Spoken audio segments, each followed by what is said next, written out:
Well, hey everybody, how are you doing? Friday again. Just keeps rolling around as the days go by. A dear old friend of mine who's since passed away once told me that life is like a roll of toilet paper. The closer you get to the end, the faster it goes. And yeah, I see what she means. Anyway, it seems like it was just last Friday we were here doing this, and here we are again. So let's get right to it. Our shout outs this week are for 925 Hunter. It's a fellow in the Ontario area who does metal detecting. 925, of course, stands for grade of silver. The purest grade of silver is 0.9999, and 925 is what we call sterling silver. So anyway, 925 Hunter, check out his channel. He does metal detecting. And we're also going to shout out CT Relic Hunters, who also does metal detecting. And I'll let you figure out what the CT stands for, but I'll put links to all these channels down in the comments below. And the third channel I'm shouting out is Cain Beeping. C-A-I-N Beeping. B-E-E-P-I-N-G. And guess what? He has a cane that beeps. So he does metal detecting as well.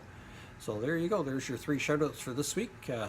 Encourage you to go check out their channels and give them some love and support. I know they'd appreciate it. And well, maybe I'll throw one more in just for good measure. That's AOK Foraging and Adventures. AOK Foraging and Adventures. So you can check them out too. They are in Iowa. So they do everything from camping and cooking and all kinds of fun stuff. Fishing. I think I've shouted them out before, but that's okay. Don't mind shouting people out more than once. So we'll get around. So there's your four channels for this week. As I say, the links will be in the description below, so be sure to check them out and show them some love. All right, let's get on with our story. We are continuing on with The Answers Man, a Frank and Abby mystery. We've done chapter 1 where Frank set up office in a small town and first meets Abby. And chapter 2, where a gentleman from a church comes in saying their pastor is missing and asks them to look for them. Asks them to look for him. And so we're just beginning. We ended chapter 2 with Frank heading off from Ryerville, where their office is, to Lauder City to start his investigation. Oh, sorry, to start seeking answers, because he's not a private detective and not a detective agency. He is a man who finds answers. So he's off to Lauder City to find answers. So let's get into chapter 3. This is Frank, of course, from his perspective, right? My drive into Lauder City was uneventful. I enjoyed the quiet solitude and tossed what I knew so far about the pastor's disappearance around in my head. Following the directions glibly given me by my GPS unit, I pulled into the parking lot at Salem Tabernacle at 1:15 p.m. I noted the time and mileage in my logbook, locked the car, and headed for the church office. Good afternoon, sir. May I help you? The matronly-looking woman who was sitting behind the counter inquired. I'm here in regard to your pastor's disappearance, I replied. Oh, you must be Mr. Harvey. I'm Sally. Fate stopped by and told me he had hired you to look into this. I don't know what to think about the whole situation. What can I do to help? Sally took a deep breath and looked at me expectantly. It's nice to meet you, Sally. If you're willing, I'd like to ask you a few questions and then have a look around. Oh, I'd be happy to help any way I can. Sally stood up and walked around the end of the counter and motioned me to follow her. She led me down a short hallway and into a small lunchroom. Please have a seat, she said, indicating the chairs around the kitchen-style table. Would you like a cup of coffee, she asked. I accepted her offer, and after she had poured us each a mug, she handed one to me and sat down across the table from me. Why don't we start with you telling me what you remember about that Tuesday morning? Then I can ask about anything I need to clarify. Are you comfortable with that? I took out my notepad and pen while I waited for her to compose herself. After taking a sip of coffee, Sally looked up at me and started her account. I arrived at the church office at about 9:05, turned on the computer, and then came in here to start the coffee. and then I returned to the reception area. Pastor Wainwright arrived promptly at 9 o'clock, as is his normal Tuesday morning routine. He said good morning, asked if there were any messages, and then went to his office. I came here to the kitchen, poured Pastor a cup of coffee, and took it to him. I stayed out at my desk and started going through Monday's mail. The office is closed Monday. Pastor was in his office all morning answering correspondence, and then began work on his sermon for this coming Sunday. He always wrote his sermon on Tuesday. So Jerry, our handyman, could put up the title on the church sign out front. Other than refilling his coffee cup once, we really didn't speak until I told him I was going for lunch. As he did most Tuesdays, Pastor Wainwright brought his lunch to work with him and ate at his desk. I always go home at lunchtime to check on our dog. It was when I returned after lunch that I realized Pastor was missing. When I returned at around 1 o'clock, Pastor Wainwright, wasn't in his office, so I assumed he was in the washroom. By 1:30, when he hadn't returned, I called Fate and had him come over and check the men's room to see if Pastor was in there and all right. I thought maybe he was ill or had fallen or something. The men's room was empty and there was no sign of Pastor anywhere. I called his house to see if he was there, but there was no answer. So then I thought perhaps he'd gone for a walk. But Fate noticed Pastor's shoes were still in his office. I also called his mom to see if he had gone to see her, but she hadn't heard from him. I'm sorry to interrupt, but did you say his shoes were left in his office? I asked. Oh, yes, Pastor has an old pair of slippers that he wears in the office. He calls them his thinking shoes. He said that growing up his mother wouldn't let him wear shoes in the house, and so he always feels more relaxed wearing slippers when he's indoors, and therefore finds it easier to concentrate. There is no way Pastor Wainwright would voluntarily walk outdoors in his slippers. Sally set her coffee cup down with a bang and startled both of us. Sorry, I'm just so very concerned as to what could have happened to him. I quickly scanned my notes to see if anything of what Sally had told me needed further explanation. I asked a few questions just to make sure she hadn't omitted anything. Did Pastor Wainwright receive any phone calls or visitors that morning? No, she replied. It was fairly quiet all morning. That isn't unusual for Tuesday. The congregation all know that Pastor takes Monday off and then spends Tuesday writing his sermon and doing paperwork. So unless there's an emergency, they tend to stay away and not bother him. Oh.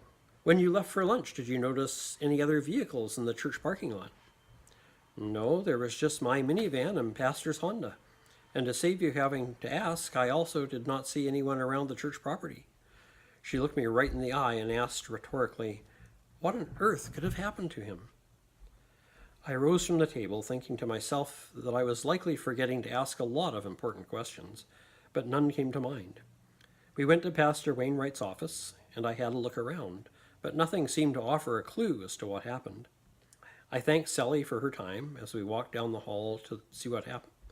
As we walked down the hall to the reception area, and promised her I would keep her and Fate informed as my inquiries progressed. It was as I stepped out to the counter to shake Sally's hand that I felt rather than heard something crunch under my shoe. Bending down to look, I found a button-style dark blue and white earring lying in the carpet by the front of the counter. As I picked it up and looked at it, I was mentally transported back to my childhood and could see my mother putting on her earrings ready to go out. The reason for the memory was that the earring I held in my hand was a clip-on style. I showed the earring to Sally and asked, "Did you lose an earring?" She looked at the earring and said, "It isn't mine. I have pierced ears. Perhaps it belongs to one of our elderly members. We have several who volunteer and do work here in the office." I thought for a moment, then asked, "When was the last time the office was vacuumed?" "That would have been Monday," she replied. "Jerry, our custodian, always cleans the office on Monday because it's Pastor's day off." "Have any of your elderly volunteers been in since then?" I asked, while turning the jewelry over in my hand. "Well, no. With Pastor Wainwright missing, everything's on hold. Why do you ask?" "Please indulge me for a moment and I'll explain," I continued. "Have any elderly members of the congregation been into the office since Monday?" Sally suddenly had a light bulb moment. No, no one has been here other than me, Fate, and the police. So the earring might belong to someone who came in while I was at lunch, or who may have seen Pastor before he disappeared. That's exactly what I was thinking, I stated. The other possibility is that the owner of this little earring may have been involved in his disappearance. Do you recognize this little gem? I held it out to her once more so she could have a better look. Sally picked it up out of my hand and scrutinized it. It doesn't look familiar, but I could put a lost and found notice in Sunday's Pew Bulletin and see if anyone claims it. I think that might tip our hand. It might be better just to hold on to it and see if anyone inquires about a lost earring. Or better yet, I'll put an ad in our local paper just naming the neighborhood in which the earring was found. Perhaps it would be best to lock it up somewhere safe for now and not mention it to anyone. If the owner is involved in Pastor Wainwright's disappearance and they find out we found the earring in the church office, they might throw the other one away so it cannot be connected to them. Sally nodded her understanding. I'll lock it up in the petty cash box, and I have the only key, so it should be safe there. I think the newspaper ad might flush out the owner without raising suspicion, I said as I made my way to the door. Also, I may attend your service on Sunday, and it would be best if you and Fate pretended not to know me. That way people might be more open. I know it's hard, but try not to worry too much over this. We need to trust the good Lord to guide us through it. I'll be in touch as soon as I have something. Otherwise, I'll see you on Sunday. I took a few minutes to look around the parking lot and found nothing suspicious. I fired up my nondescript little sedan and headed for the offices of the Lauder City Herald. Once there, I placed an ad in the classified section. Found. 1 earring, round button style, dark blue in color with 3 white stripes. Call 704-622-9897. With that little job completed, I added the mileage to my log, tucked the receipt for the ad in my notebook, and headed home. It was almost 5 o'clock when I walked back into the office, and Abby was still at her desk. I noticed that several plants had been added to the decor and asked where they had come from. They're a gift from my mother, Abby informed me. She wants to contribute something to the office and said that given her health, she can't really look after them anymore anyway. But I suspect that with everyone else having contributed to the office, she didn't want to feel left out. That was very kind of her. Please tell her thank you for me, I replied. But I hope you're going to look after them because I have a very black thumb. I have been known to kill silk plants. Abby laughed as she said, I'll do just that. I can't have all my mum's years of horticulture wiped out by your black thumb, or she'll disown me. Now, don't keep me in suspense. What did you find out in the city? I quickly filled Abby in on what had transpired during my inquiries, the earring and the ad I had placed. Also, would you be willing to attend church with me at Salem Tabernacle this Sunday? I asked. Indeed I would, she responded. I'll get Wally to keep an eye on Mum and take her to church. What time should we leave? I'll pick you up at 9:30 a.m. Their service is at 11, so that should give us plenty of time to get there. With that settled, Abby said goodnight, and I locked the door behind her. That evening, I tried to relax and read, but my mind kept turning over the possible scenarios for the pastor's disappearance. By 10:30, I gave up on reading and went to bed. Saturday, I spent time on the computer surfing the web to see if I could find any similar disappearances or cases of missing pastors. My search turned up nothing. I then made a few phone calls to people I knew in Lauder City to see if there was any buzz on the street regarding Pastor Wainwright. I learned that although it was the talk of the town, there was nothing new being said which might aid in finding him or provide a clue to follow. I grabbed my coat and car keys and retraced my route of the previous day. Perhaps going door to door in the neighborhood of the church might turn up something. Hopefully somebody had noticed a strange car or some other irregularity in the area on Tuesday. If nothing else, it made me feel like I was actively doing something, rather than just rehashing what information I had over and over again. It was at the 5th house down the street from the church that I caught a break. The lady of the house said she hadn't seen or heard anything, but her son, an energetic 9-year-old, said that he was walking home from school for lunch when he saw the men loading a rolled carpet into the blue van. You notice if the van had any writing or a logo on its sides, I asked. No, sir, it was a pale blue van. You know, the kind with no windows?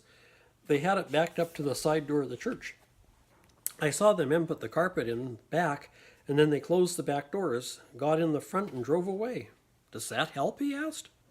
You bet it does, son. That gives us something to check out, and will perhaps lead us and help us find Pastor Wainwright, I replied. Can you describe how the men were dressed? Yeah, they were wearing those beige coverall things. You know, the kind like the shirt and trousers all in one. Did you notice if there was a logo or any writing on their clothes?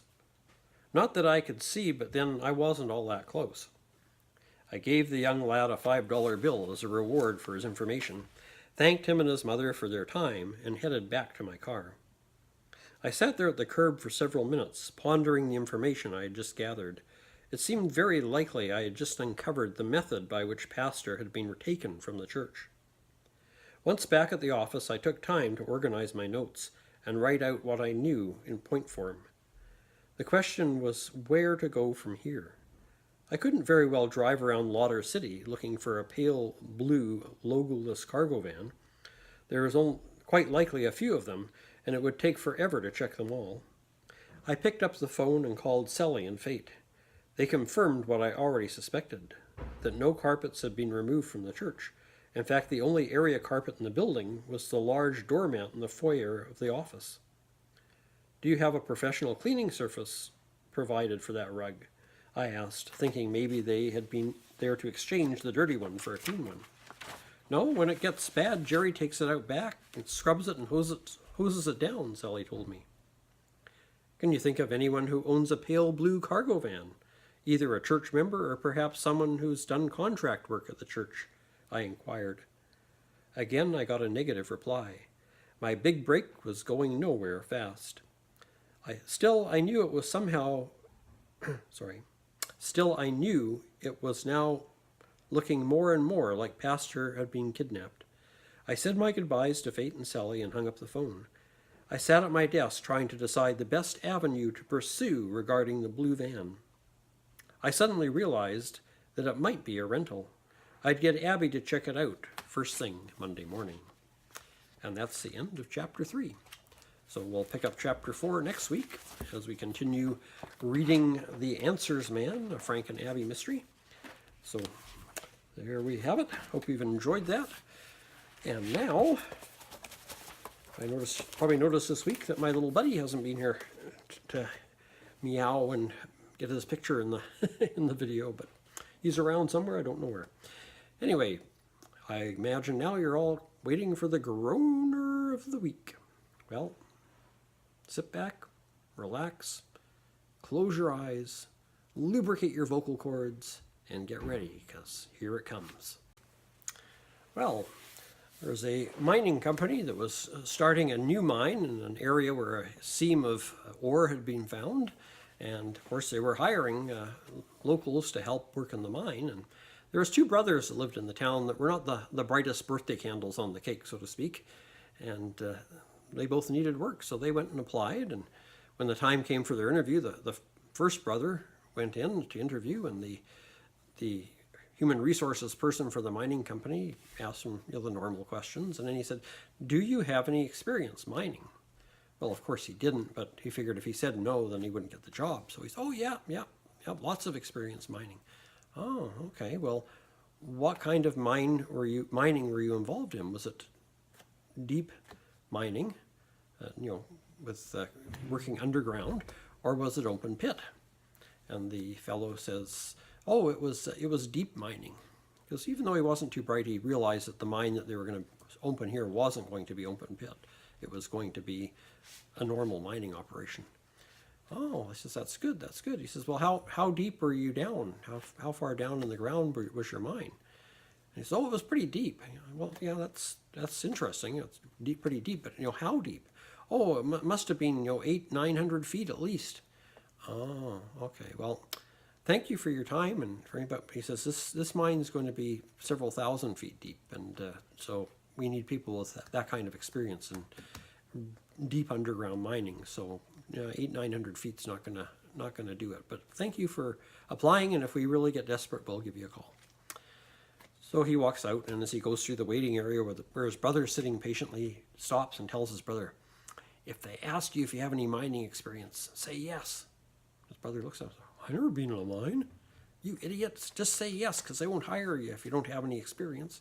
"Oh, okay." "Oh, there I said he wasn't here, and here he is." "Are you here to hear the groaner? Are you? Did you come to hear the groaner?" Yeah. So anyway, and then he tells his brother now, he says, "They're going to ask you what kind of mining you have experience in, whether it's open pit or deep. You tell them it's deep mining. And then they're going to ask you how deep. You tell them really, really, really deep, because they're looking for people that have been down several thousand feet at least." "Oh, okay. Well, that's good to know. Thanks." So he sits there patiently, and a few other people are interviewed, and then finally his turn comes, and in goes the second brother. The interviewer asks him all the normal questions about health and everything else, and then it's, "Do you have any experience mining?" "Oh, yeah, lots of experience." "Okay. Was it deep mining or open pit?" "Oh, deep mining. "Oh, that's good. How deep were the mines you've worked in?" "Oh, really deep." "Well, yes, but how deep?" "Oh, really, really, really deep."